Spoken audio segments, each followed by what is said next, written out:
Hello guys, इस video में हम प्रोकैरियोटिक सेल्स और जो यूकैरियोटिक सेल होती है इनके बीच में क्या है डिफरेंस के बारे में बात करते हैं। देखो, पहली बात जो न्यूक्लियर मेम्ब्रेन की बात करते हैं, ठीक है। तो न्यूक्लियर मेम्ब्रेन जो होती है,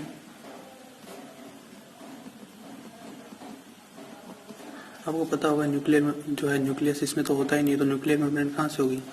तो प्रोकैरियोटिक सेल में न्यूक्लियर मेम्ब्रेन क्या होती है, एब्सेंट होती है, और यूकैरियोटिक सेल में न्यूक्लियर मेम्ब्रेन प्रेजेंट होती है, ठीक है। दूसरी बात अगर हम करें न्यूक्लियोलस की बात, तो न्यूक्लियोलस जो होता है इसके अंदर क्या होता है, प्रोकैरियोटिक सेल में एब्सेंट होता है। प्रोकैरियोटिक सेल में लगभग सब चीज एब्सेंट होती है, और इसके अंदर क्या होता है, न्यूक्लियोलस यूकैरियोटिक सेल में प्रेजेंट होता है।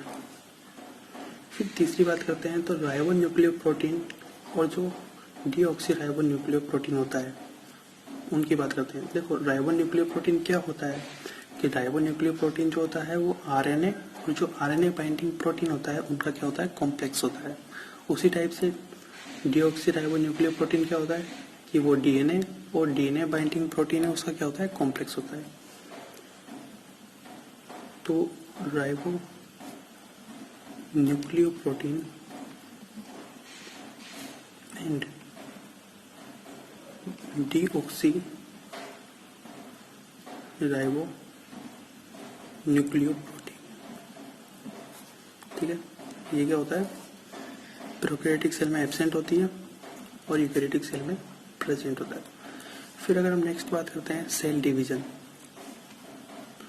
तो जो प्रोकैरियोटिक सेल होती है वो बाइनरी फिजन के द्वारा क्या होती है, डिवाइड होती है, क्लियर। और जो यूकैरियोटिक सेल होती है वो क्या होती है, माइटोसिस या मियोसिस के द्वारा डिवाइड होती है। मेनली क्या है, माइटोसिस के द्वारा डिवाइड होती है। फिर नेक्स्ट हम बात करते हैं क्रोमोसोम के बारे में।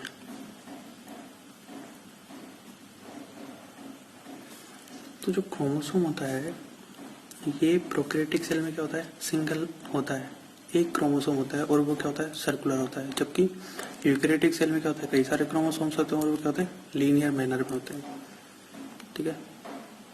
तो वन होता है और सर्कुलर होता है। जबकि इसकी बात करें यूकैरियोटिक सेल की, तो इसमें क्या होता है, कई सारे होते हैं, मैनी एंड लीनियर, ठीक है। नेक्स्ट अगर हम बात करते हैं सेल वॉल की,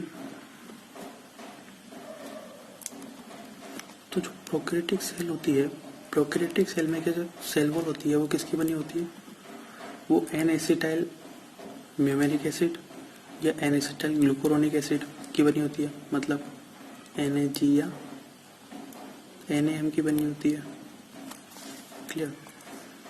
जबकि अगर हम बात करें यूकैरियोटिक सेल की, तो इसमें अगर जो सेल वॉल होती है वो किसकी बनी होती है, वो स्टीरोल्स की बनी होती है, ठीक है। बट इसका एक एक्सेप्शन है कि जो माइकोप्लाज्मा है वो प्रोकैरियोटिक सेल होती है, फिर भी उसकी सेल वॉल किसकी बनी होती है, स्टीरोल की बनी होती है, ठीक है। तो mycoplasma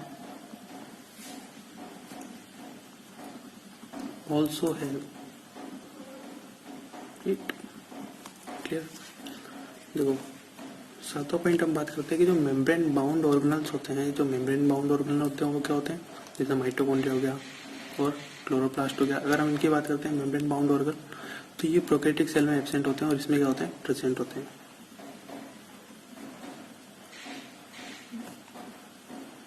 membrane bound organelles prokaryotic cell में क्या हो गए, एब्सेंट, और इसमें क्या हो गए, प्रेजेंट, ठीक है।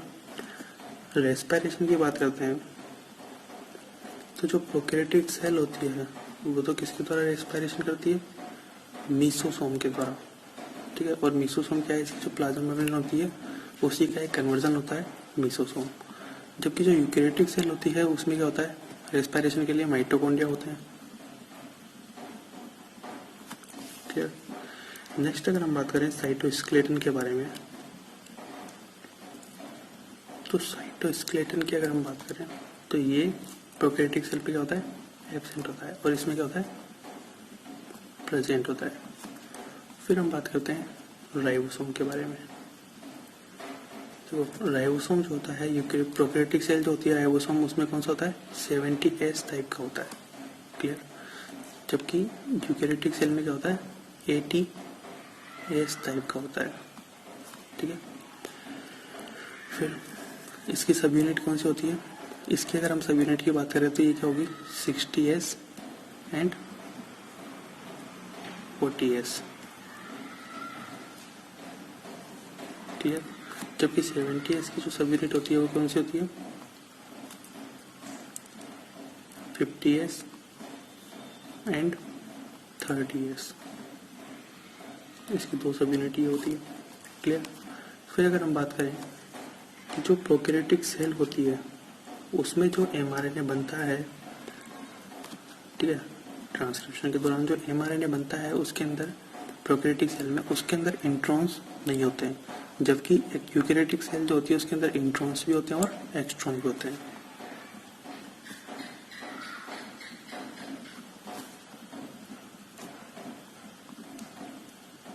इंट्रॉन्स प्लस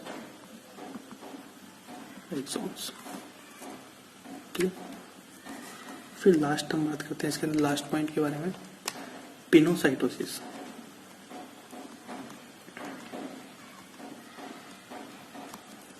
पिनोसाइटोसिस क्या है, एक प्रोसेस है, ठीक है। सेल एटिंग की क्या है, एक प्रोसेस है। तो ये प्रोकैरियोटिक सेल में क्या होती है एब्सेंट होती है और यूकैरियोटिक सेल में क्या होती है प्रेजेंट होती है, ठीक है गाइस। तो ये आपके प्रोकैरियोटिक सेल और यूकैरियोटिक सेल में क्या है डिफरेंस है, ठीक है। आप इसका स्क्रीनशॉट ले सकते हो और अगर आपको ये वीडियो पसंद आता है तो प्लीज सब्सक्राइब आवर चैनल।